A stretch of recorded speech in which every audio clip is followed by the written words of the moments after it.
YouTube, what it do, man? It's your boy Benji, and we are back in between the ropes. If you are new, please don't forget to subscribe. Slide that like button to chop, man. We almost at 1K, man. But look, I understand there's a section of y'all that are probably upset that I did not go live and watch this one with y'all. But I ain't gonna lie, I did not have my bottle of tequila ready, so I really couldn't do that, man. This show, yeah. Let's talk about what happened. Tiffany Stratton opened up the show asking us what time it is. Ma'am, it is 8 p.m. on a Friday. Some of us have options or things to do, but none of those options include getting a Valentine by watching Friday Night Smackdown.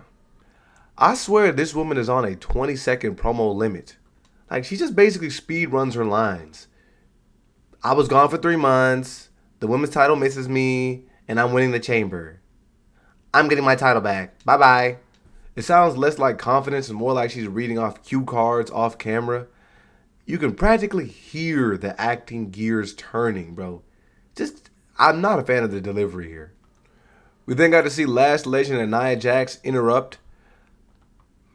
The plan here is that they're going to win the tag titles, and then Nia is going to qualify for the chamber. Okay.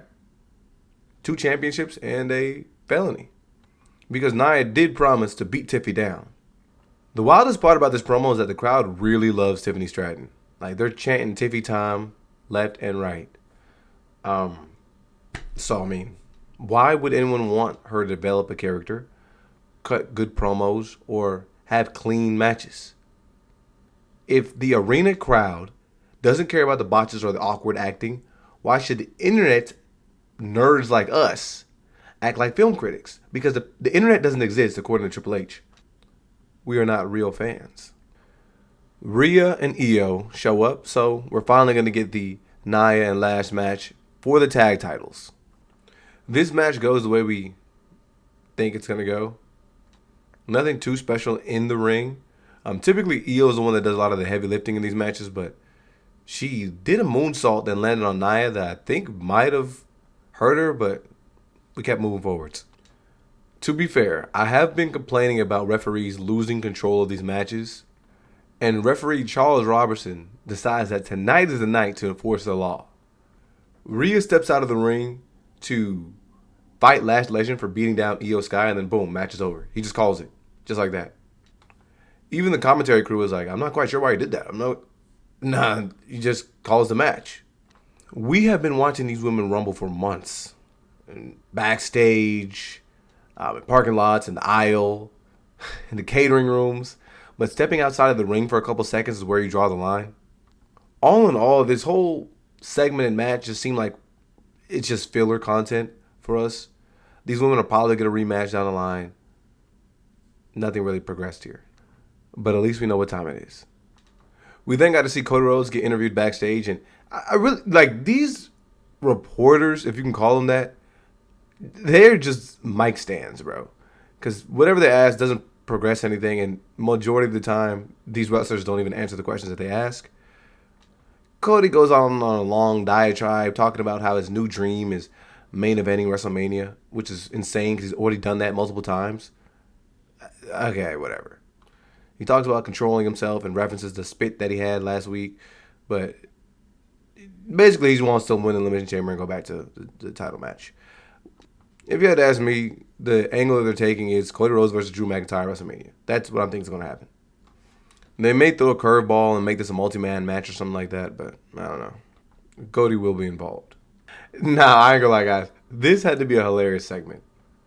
Apollo Crews, who is a former United States champion, and Matt Cardona, who claims to be a former United States champ, catch Melo backstage. I'm not even going to complain that Matt is not Zach, but long story short, they want a title shot against Melo. As does The Miz, who joins in on this confrontation. This is what the United States Championship has turned into. A guy who has not been in this company for years, a guy who has not won in years, and a guy who has not been on TV in years calling this shot for the title. Heck, the champ himself has maybe won 5 matches in the last 2 years. Melo wants to qualify for the Elimination Chamber, and he's going to rematch against Ilya Dragunov. Solo Sikoa's music hits and he spits the truth.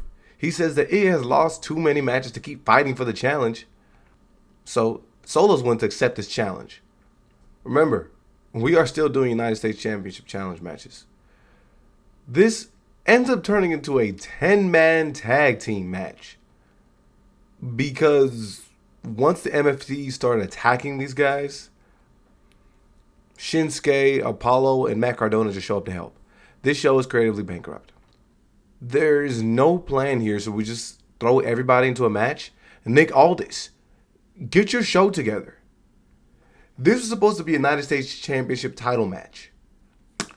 Then Melo requested a match for the tag titles, because once Solo showed up, he thought that that was going to be an open opportunity. Yet, this became an Avengers Civil War. Nick Aldis, I continue to tell y'all, man, as a general manager, this guy's ridiculous. His shows are completely unorganized. If I was legitimately at this show looking to watch Carmelo Hayes versus Ilya Dragunov, I'd be disappointed.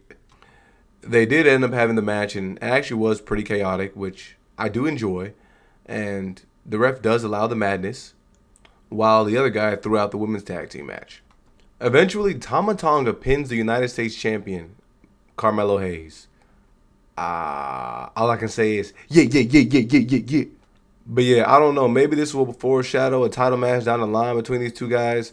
It's always strange to me to see that people are holding championship titles and then they just get pinned.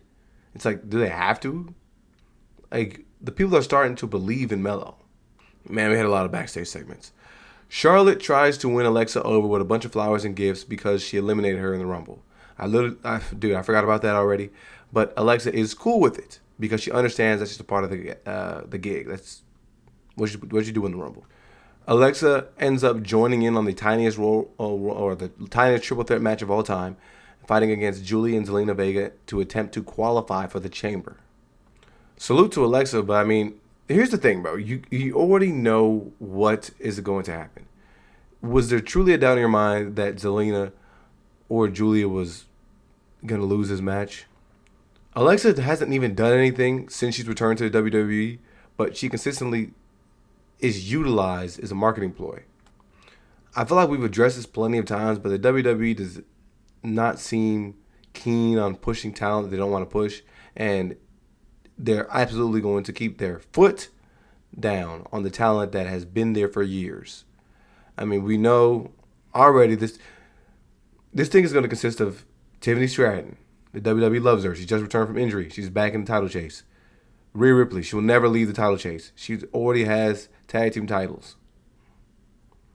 Charlotte Flair will win a match and end up in that thing. We have Alexa Bliss, and the last two spots are probably going to be like, I don't know, Lyra or something like that. I personally still have hope for Bianca Belair being the sixth person, but we'll see. The only thing that you could talk about that possibly developed after the show is that Io Sky wanted to challenge Giulia for the United States Championship. Backstage, we had Kit Wilson intervening in a Nick Aldis meeting with R-Truth and Damian Priest. Melo, Trick, and Priest, I think, were supposed to be in a triple threat match next week to qualify for the limit. Wow. I'll be talking about botches in the match. That was crazy. It's late, man. But they're going to be fighting in an Elimination Chamber qualifying match. I might be excited to see what happens between Trick and Melo. But Kit ends up cutting some promos.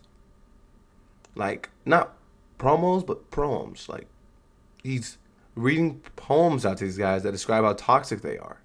This ends up making Damian Priest laugh. Kit calls out Priest for laughing and then calls Nick Aldis toxic. R-Truth has a poem of his own, basically pointing out the fact that he believes Kit Wilson has a camel toe. Oh my gosh. This segment, as dumb as it was, reminded me of some of the Attitude Era stuff backstage, so I just allowed it to pass. I mean, it was something that kind of, I guess, enjoy.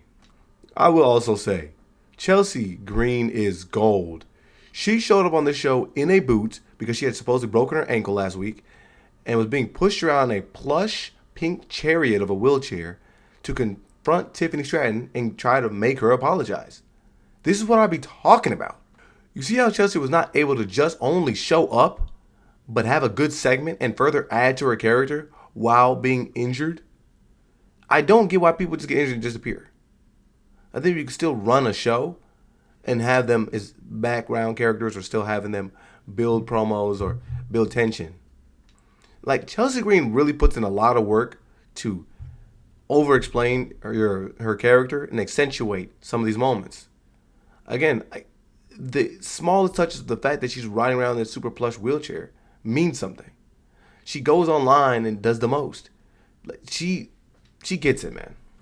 The next match in the ring was Tricky Trick versus FENIX. The people love Trick Willie, man. He's supposed to match up against Ray, but he does cut up from a promo first on SAMI.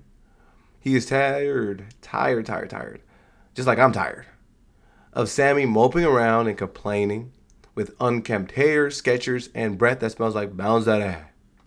Ray was hooping in this match, but he eats a trick shot and an L. Again, like, just kind of a filler match. I don't really understand why these guys are fighting. We saw Trick Williams' first main roster fight was FENIX like a month ago. I don't know what this is still supposed to prove to anybody. I thought this was going to be something where we see some guys show up and try to intervene in the match. At the end of the day, we at least got a nice Trick Williams promo. We finally had our women's championship match, Jade Cargill versus Jordynne Grace, and strangely enough, in the introduction of this match, Liv Morgan showed up with Dom and Raquel. They showed up ringside to watch and eat a romantic dinner, which was funny because it was chicken tenders. I will say, the match between these women was actually pretty good, and believe it or not, this was Jade Cargill's first title defense. 100 days as a champion. I don't really feel like she should defend it. I don't really get the biggest deal. As a championship title holder, you should defend it every day. I think it means something if you can incorporate that to the person's character. Like, Dominic Mysterio is a slimy dude, so every time they point it out that he has to defend titles, he loses his mind. I think that's pretty well done. It's pretty self-explanatory, right? I just don't get that Jade Cargill is not defending, other than you just having her destroy everybody before the match so that she has zero competitors. But yeah, these women actually got in their bag a little bit, but it did come across extremely choreographed, but I'm not going to knock it because, hey, they did do a bunch of things that I have not seen from either of them, nor did I expect. Jade eventually wins, and she just confronts Liv Morgan and says, this is going to be you if you challenge me for the title. I would like to see Liv Morgan versus Jade Cargill, and I told y'all that already, but they're going to probably take the path of least resistance. I think this would be an easy opportunity for the Judgment Day to break up, but funny enough, before the main event match, which was Jacob Fatu, Cody Rhodes, and SAMI for the right to win to get to Elimination Chamber, Drew McIntyre told Sami Zayn that he wants him to win, which I would say makes a little bit of sense. If I'm going to fight anybody at WrestleMania, I'm going to fight the dude that I beat 1 trillion times. Let's make this very easy. Drew ended up intervening in this match, which does make sense, because I remember mentioning to y'all on Monday that these matches are triple threat matches. I didn't understand why people weren't intervening and trying to cheat and whatnot. But anyways, he claymored Cody, and then literally dragged Sami Zayn's lifeless body on top of Cody to try to ensure that Sami gets the win. Surprise, surprise, it actually got me. Super Cody kicks out. Drew tries to eliminate the odds even more by putting Jacob Fatu through a table. I rest my case, man. Sami Zayn is an idiot. Drew is literally beating everybody up in order to get this dude, Sami, to the Elimination Chamber to get him to WrestleMania. This idiot Sami Zayn ends up kicking Drew McIntyre in the corner. And all that does is open up the window for him to eat a crossroads and lose. So while I did kind of like that intervention by Drew, you knew what's going on, man. It's always going to be Cody Rhodes. Strangely enough, I think we're just brushing past the fact that nobody has admitted what happened to Jacob Fatu. Jacob Fatu says it's Drew, but do we have proof of that? I remember when the Liv Morgan thing happened with Jade Cargill and everyone was accusing Liv, we ended up finding video footage. We're just going to take the word of Jacob Fatu, who kind of once or twice said it was Drew, and then Drew, who just told us multiple times that it wasn't him. And we've seen him in the ring under the bright lights attack these guys. Why would Drew just randomly attack him backstage. I don't know. This stuff doesn't get answered. They're probably going to pivot. We're probably going to see things completely change up as we head into the Elimination Chamber. I honestly had no idea what they could do to really have me build excitement or suspense towards WrestleMania. Because nothing really happens on these shows. I mean, other than a Chelsea Green moment, which I had to salute, and then Kit Wilson, I mean, not much else on the show was really eventful. We did get to see a Trick Williams promo, which is cool. But again, what moved us forward from what we saw last week? Truly, what moved us forward from what we saw earlier this year? This first SmackDown of the year. Was that the episode that Drew won the title? Anyways, we're right back. The same. Like, I mean, everyone's still holding the same titles. Everybody's still in the same feuds. I mean, if you really dial this back all the way to War Games, like, nothing has changed. I don't know, man. Y'all let me know what y'all feel about this episode, man. If you had to ask me, the way we rate things is yay, nay, and somewhere in the middle is okay. This is a nay episode. I mean, again, nothing really happened. Nothing really to write home about. No matches were too crazy or nothing like that. Nah. Whatever, man.